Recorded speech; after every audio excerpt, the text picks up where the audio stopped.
And it's time for our next speaker. I'm very honored to welcome her here on stage. She is CEO and President of the core Renewable Energy. She completed her PhD, MSc, and BSc in engineering and is a pioneering leader in developing advanced energy systems for the built environment. She is a Fulbright scholar and practicing professional engineer specialized in intelligent energy systems and microgrids for smart cities. She is also a board director of CanREA, representing BTM, behind the meter systems, and a vice president of the World Wind Energy Association. Please welcome our first keynote speaker of today. Here's Andrea Kraj.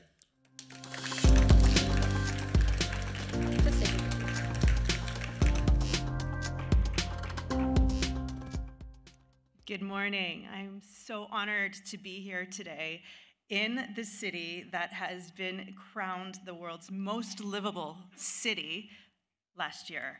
It is absolutely a pleasure to join you here today to speak about a topic very important to me, and that is building tomorrow.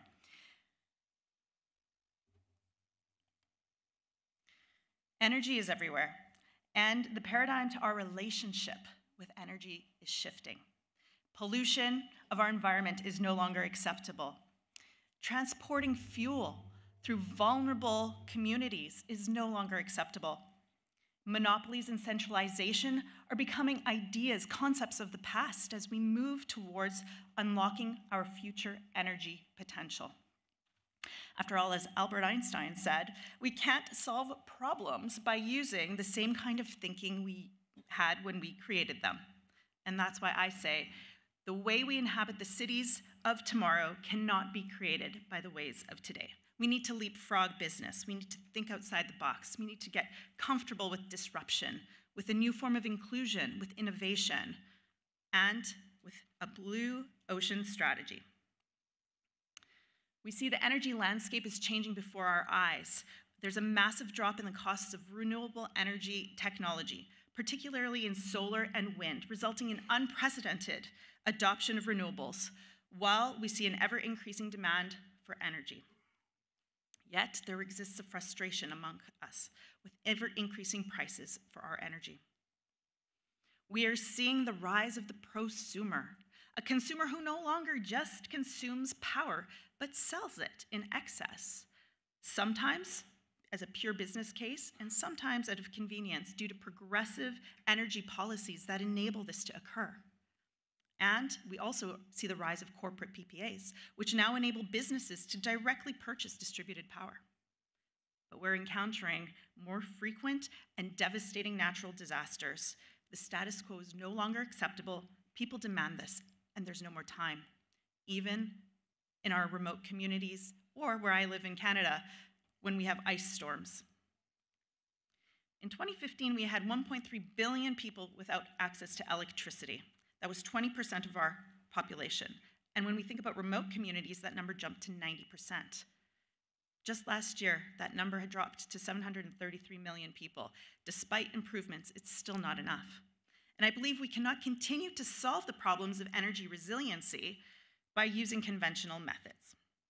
Every community, everywhere we live, will be impacted by climate change. We already see it. As with these children I worked with in Nicaragua to empower their community by putting simple solar panels on their school. It changed their lives. It created a microeconomy. They were able to charge their cell phones, but it also changed the way their community lived and that their elders could go to school in the evening with light. It's so empowering on the most simple level. And I learned a lot from working in remote communities and islands, and I think it's something that I can take forward and we can all learn from and take forward in our lives today. And that really is reciprocity, both with our people, our land, and our resources, vulnerability, and true resilience. So let's talk about islands. They are a microcosm of a greater reality. They're the first to experience climate change, and they'll be the first to transition to a new energy paradigm. In fact, they're already leading the way, despite not creating their problems through any fault of their own. And I want to tell you about Hawaii. It's a very special place. I spent time doing research there, working with Native Hawaiians, and learning about the importance of mele as stewardship of land. And you might wonder, what is mele? Mele is poetry put to music, and it is their song. It is the voice of the people of the land, and it is incredibly important for the development that is sustainable and reciprocal. The words of the songs are the poetry of the past that enable the people to move forward. And a traditional Hawaiian land division system was not self-serving, it was communal. And in this way, it was divided into what are called ahupua'a.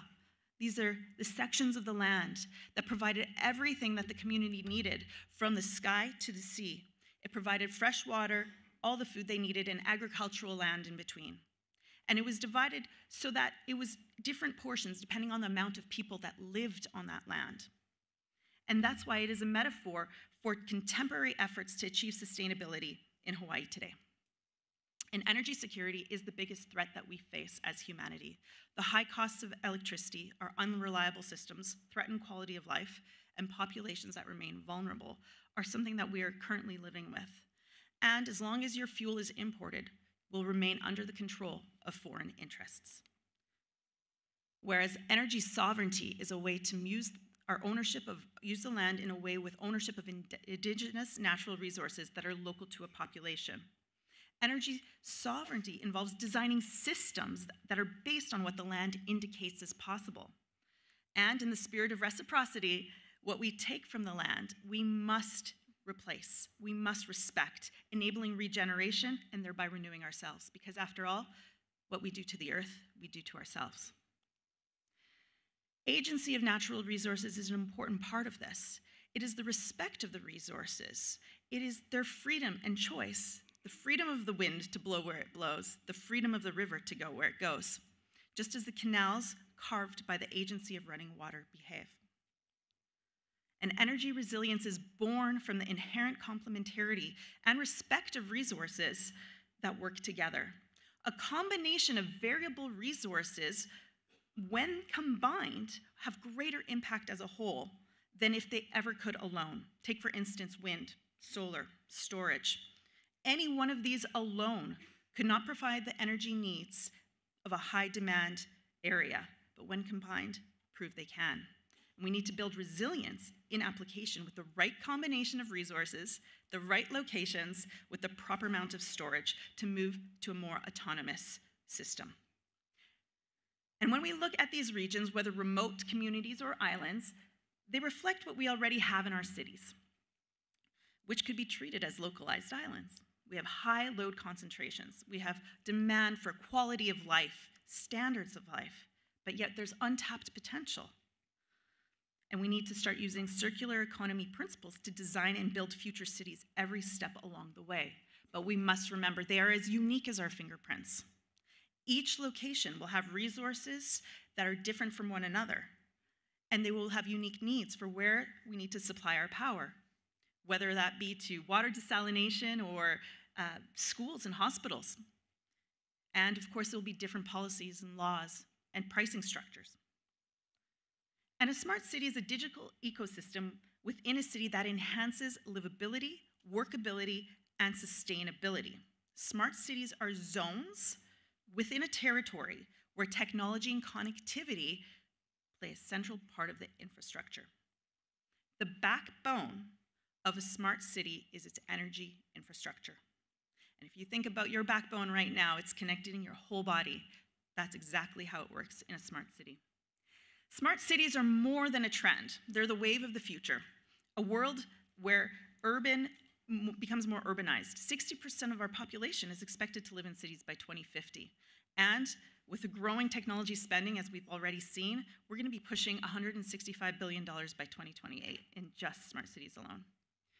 We know Vienna has been crowned the world's most livable city last year, and you have a target here to achieve net zero by 2040. That's not a lot of time in the lifespan and cycle of building infrastructure. So we must accelerate this transition in all dimensions. Korea has already had a first smart city since 2014. We see Sweden implementing biodiesel into their green transportation, and we cannot forget about Africa. There are 2.4 billion people who in the next decades are going to be favoring cities over rural areas. And by 2030, 6 of the world's 41 megacities are expected to be in Africa. So how do we move our cities towards our targets of sustainability and an energy transition? We have to think with a circularity in how we use energy. And I like the first law of thermodynamics, which states that energy cannot be created nor destroyed. It can only be transformed. So that means energy is all around us, and wherever we look, there are opportunities. We need to move from take, make, and waste into a cycle that is infinite. And there are 5 criteria to do this. We need to use 100% renewable energy. We have to have water stewardship, social responsibility, material reutilization, and material health. Linear needs to go past reusing, which still creates waste. We need to move to circularity. And there are applications all around us. Can you see them? In sourcing and manufacturing and where we get our power, to how we transport the products we make through distribution systems. And of course, making sure that our water is used to the maximum capabilities so that we're not wasting it and not sending as well any other materials to landfills. So in terms of green tech in buildings, we know energy is at the center. Big data, the IoT, Internet of Things, the connectivity of buildings, these are the building blocks of cities. Looking across the landscape of a city, as we connect our buildings and add buildings, the more that we connect, the smart city starts to emerge. And this may look like an ordinary building to you with solar panels. Yeah, it could be so much more. Let's look inside. Inside, we have many parts to this building that become integrated in the smart building. It's a holistic integration of a system. And we need to start thinking of buildings as power assets, as they should be implemented this way, beyond just a structure. Everything, all parts of it. This will transcend into our manufacturing sectors as we build the smart manufacturing facilities of the future. We've done this building e-mobility fleet to be a complete microgrid with solar and battery systems as we move to electrify our transportation systems. Imagine a city without landfills. This is possible. The technology is there to take our waste to energy and create systems that produce multiple outputs from power, biofuels, renewables, baseload power, building materials, even water. Puerto Rico has put in a community-owned microgrid using an innovative community power model so that the community is engaged in that system so they can be more secure. This is an example of a house that we build that is not just a house with solar panels, it's actually an intelligent power system, and it makes optimal use of its power. Here we have a little video. It's, I think, just about to connect here. Maybe I have to, oops. Well, that's okay. I'll go back here. I'm not sure if it's playing. However, I wanted to show you the video of how our electrons move, whether they're going to the grid or whether they are powering the home or whether they're sending them to the backup system. This house is capable to be grid connected and also island in a power outage.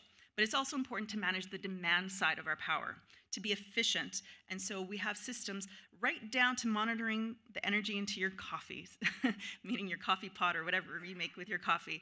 We can control that. And this is also important so your utility doesn't mischarge you. So when you choreograph your energy flow, you can be your own island. And this is where the interconnections of systems brings the intelligence together. This means now we begin to design and plan our cities and buildings and communities in a more holistic manner, from the IoT devices, the transportation, advanced connectivity, city planning, smart grid, and of course, not to forget our waste. How are we going to do this? To achieve this, we need to change the paradigms. We need distributed generation adopters. We need to change the conventional electricity grid. We need supportive policies, updated building and electrical codes to enable this. We need financial models that are social and just, not to leave anyone behind. We need to empower consumers to be part of this transition with training and capacity building through education and standards and certifications for best practices. You see, it comes down to fundamentals. When we live with the first law of thermodynamics, we can see opportunities all around us. This means that we can turn something into something else, and it's all very exciting. We, here together, we are all living, breathing biomass machines. It's converting the food that we eat so that perhaps we could work, live, and play, and even convert our ideas into actions and dreams into reality. So I encourage you to open your eyes today and see the potential around you. The cities of the future, those that we dream of, will not be created by the way of thinking of today. We need to create a new way. We need a means to enable solutions of tomorrow to exist. The smart cities that we are building will not just be planned, they will be forced to emerge from prosumers, forcing slow-moving bureaucratic systems to change, to adapt, to create new business models, or to die. The utilities of the future will not be as we know them today. Centralized systems that we are used to will be disrupted as we move to adopt new, more decentralized methods of generation and supply. As our cities become more alive with real-time, responsive, and adaptive technology, we realize that our cities are becoming more smart cities. And as we realize that we are building our smart cities, we will in fact become more like islands. Independent, autonomous, secure, efficient, yet connected. Secure in the sovereignty of our energy supply and ability to operate our megacities of the future. Robust in knowing the energy will be there because of the resilience and the digitization that we plan for. We hold the potential for many futures in our hands. What will you make of it? Thank you. Thank you so much. Thank you, Andrea Kraj. Thank you.